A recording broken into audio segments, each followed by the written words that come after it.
Terminate বিষয় নিয়ে আমাদের অনেক বাংলাদেশি ভাইরা একটা কথা বলেন, যেটা হচ্ছে যে আগে তো এতদিন বলছি যে কফিল আপনাদেরকে টার্মিনেট করলে আপনাদের হুরুপ আসবে। এখন কিছু ভাই আছে যারা নিজেদের টার্মিনেট নিজেরাই করে, অর্থাৎ যেখানে মুয়াসাসা থেকে কফিল আপনাদেরকে টার্মিনেট করতো সেখানে তারা তাদের কুয়া থেকে কফিলে টার্মিনেট করে। মানে বিষয়টা কেমন এক্স হয়ে গেল না, মানে সিস্টেমটা কেমন উল্টা হয়ে গেল না। তো আপনারা যারা এই পর্যন্ত কফিলদেরকে টার্মিনেট করছেন ওইটাতে 2 টাকার কোনো বেনিফিট পাইছেন?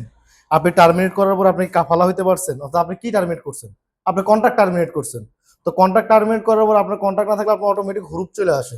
তো আপনি হুরুপ চলে আসলে 60 দিন পরে কি আপনি কাফালা হইতে পারতেছেন? পারতেছেন না তো। হয়তো আপনি কি করতে পারবেন, সর্বোচ্চ এক্সিটটা নিয়ে দেশে যেতে পারতেছেন। তাই আপনাদেরকে বলবো যে হুজুগে বাঙালি না হইয়া আগে সিস্টেম বুঝুন। না বুঝলে কোনো একটা মক্তব্যের সেবা নেন, সেবা নিয়ে তাদের কাছ থেকে অথনির কথাটা বুঝুন। আপনার টার্মিনেট করলে কি আপনার মানে কাফালা হওয়ার অনুমতি দিবে? দিবে না তো। তাহলে তো এরকম হাজার হাজার লোক টার্মিনেট করে কাফালা হয়ে ইকামা করতো। তাই আগে বুঝতে হবে বিষয়টা, তারপরে আপনাকে কাজ করতে হবে। না বুঝে হতাশা হলে তো সমস্যা।